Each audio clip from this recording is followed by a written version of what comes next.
Hello, नमस्कार दोस्तों। मैं ज्ञानेंद्र प्रताप सिंह आपका अपने यूट्यूब चैनल कर्मयोद्धा में स्वागत करता हूं। आशा करता हूं कि आप अच्छे होंगे, स्वस्थ होंगे, मस्त होंगे। तो we are studying the evolution of constitution.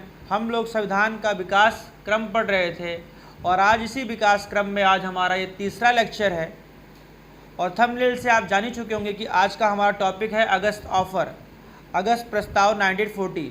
तो सबसे पहले हम बात कर लेते हैं कि अगस्त ऑफर आया क्यों, इसके कॉज क्या हैं, इसके रीजन क्या है। तो we are going on second slide पर हम आते हैं। तो होता क्या है, इस अगस्त ऑफर के जो तार हैं ये हमारे वर्ल्ड वार 2 से जुड़े हुए हैं।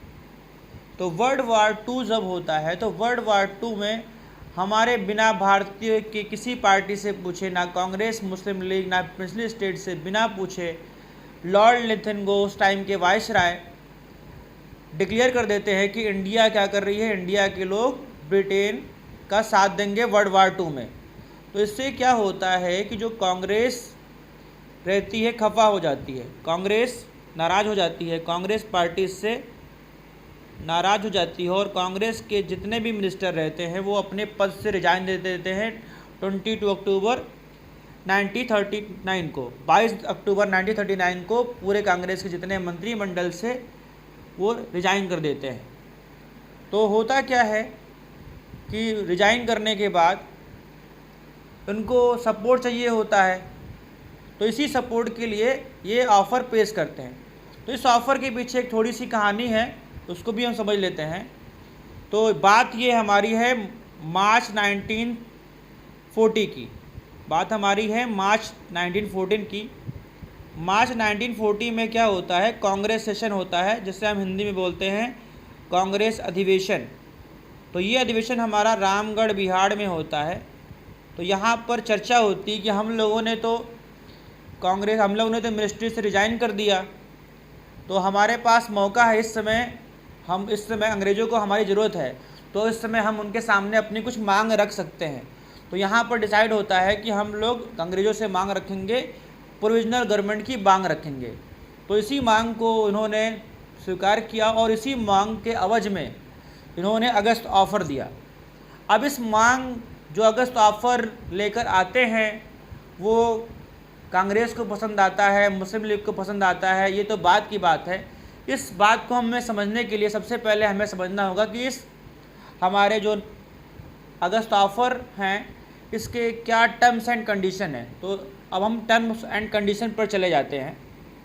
तो इसके टर्म्स एंड कंडीशन थे कि यहाँ पर क्या हुआ कि जो हमारे अगस्त ऑफ़र में ब्रिटिश मान गई कि हम क्या करेंगे, इंडियन को इंडियन कॉन्स्टिट्यूशनल असेंबली बनाने का मौका देंगे। क्योंकि इसके पहले जितने भी वो लॉ बना रहे थे वो सारे के सारे लॉ ब्रिटिश द्वारा बनाए जा रहे थे, कोई भी इंडियन का इसमें हस्तक्षेप नहीं था। जितने भी हमने कंपनी लॉ पढ़े, जितने हमने क्राउन लॉ पढ़े, क्राउन के बाद लॉ पढ़े, सारे के सारे जो लॉ बनाए गए कभी भी इंडियन का कोई उसमें हस्तक्षेप नहीं रहा। इंडियन को राउंड टेबल ने बुलाया तो गया, राउंड टेबल में बुलाया गया, जिसके पहले हमने पढ़ा ना Indian council act, government of India act 1935, उसमें इंडियन को राउंड टेबल कॉन्फ्रेंस से बनाया गया, लेकिन किसी इंडियन की बातें सुनी थोड़ी गई। राउंड टेबल थर्ड का जो रिजल्ट हुआ उसके अकॉर्डिंग हम उन्होंने लॉ निकाल दिया। तो पहली बार for the first time right of Indians to frame their constitution recognised. तो ये सब मान गए, इस ऑफ़र में ऑफ़र दिया गया कि इस ऑफ़र में वो मान गए कि आप दीजिए। फिर इसमें इन्होंने बोला कि डोमिनियन स्टेटस ऑफ़र किया गया। तो डोमिनेंट स्टेटस मतलब होता है कि आप तो गवर्नमेंट तो बनाएंगे, आप एक रिस्पॉन्सिबल गवर्नमेंट तो बनाएंगे, बट सर्वे सर्वा हम ही होंगे। मतलब जितने एक्सटर्नल मैटर हैं उस पर आपका कोई अधिकार नहीं है, आप राज तो कीजिए।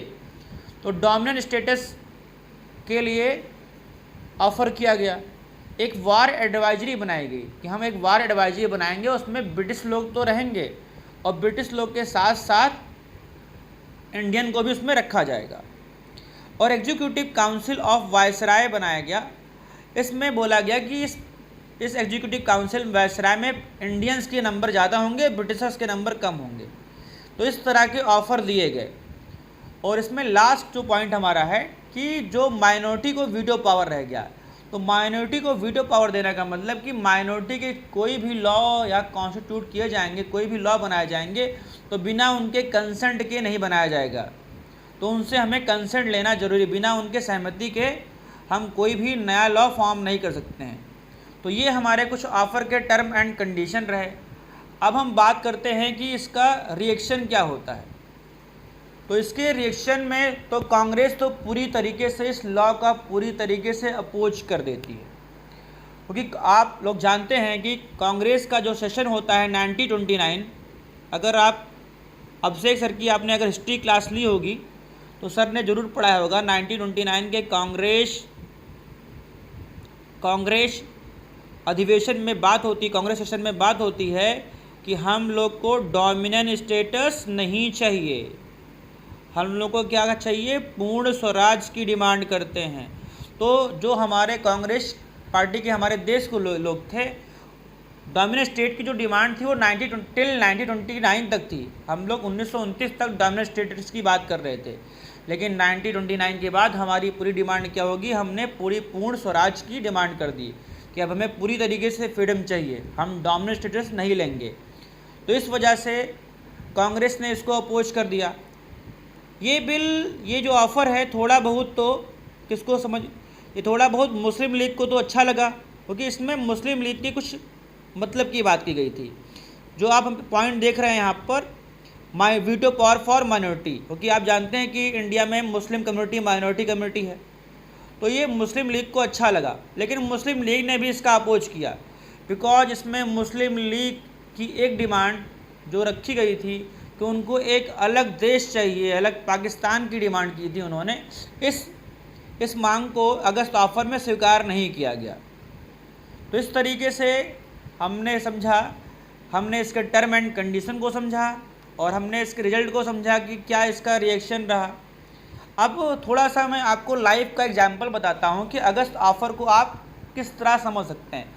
इसको हम समझ सकते हैं कि एक सेल लगी हुई है, एक मान लीजिए एक सेल लगी रहती है, उस पर लगा रहता है 50% ऑफ, और जब आप दुकान के अंदर जाते हो तो बोलता है इस पर तो 10% ऑफ है, इस पर तो 20% ऑफ है, मतलब दिखाने को कुछ और बताने को कुछ और। तो ये अगस्त ऑफ़र ऐसा ही था कि बाहर 50% का बोर्ड लगा हुआ है और अंदर कुछ और ही बात है। तो इस तरीके से ये ऑफ़र ना मुस्लिम लीग को पसंद आया, ना कांग्रेस को पसंद आया।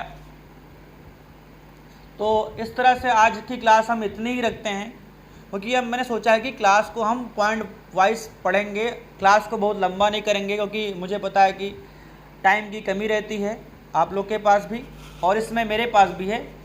अभी मैं फेस अपना रिवील नहीं कर पा रहा हूँ, जल्दी ही वादा कर रहा हूँ कि आपके समझ अपने फेस के साथ फेस वीडियो भी लाऊंगा, बिकॉज कुछ हमारी मजबूरियाँ हैं, दैट्स वाई मैं फेस वीडियो नहीं बना पा रहा हूँ।